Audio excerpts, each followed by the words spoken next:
বর্তমানে কাজের বুয়ার রহিমা হয়ে গিয়েছি। আর তাই চুলায় রান্না করতে চলে এলাম। আর আমাকে পাহারা দিচ্ছে আব্দুল্লাহ। সে আমার পাশেই বসে থাকে এবং সে এতই মগ্ন হয়ে মোবাইল দেখছে যে তাকে আমি ডাকছি সেটাও সে শুনছে না। যাই হোক, আমার রান্না আমি কন্টিনিউ করে গেলাম এবং রান্না অনেক দূর এগিয়েও গেল। আর এই সময়গুলোতে আসলে শাক সবজি খেতে অনেক ভালো লাগে। তো আজ দেশি কই মাছ ছিল, আর হচ্ছে মূলা শাক ভাজি আর বেগুন ভাজি। খুবই সিম্পল খাবার।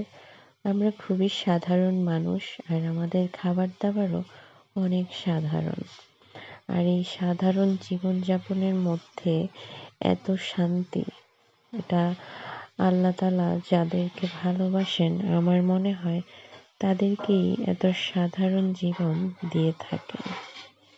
এর চাহিদার কোনো শেষ নেই। আমরা যত পাই ততই চাই। এবং কিছু মানুষের অনেক থাকা সত্ত্বেও তারা সুখী না, কারণ তারা যে কি চায় সেটাই তারা জানে না।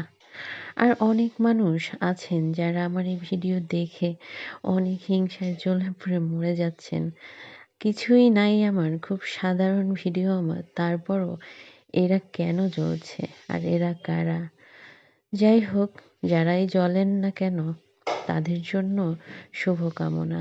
জ্বলতে থাকুন আর আমিও জ্বালাতে থাকি।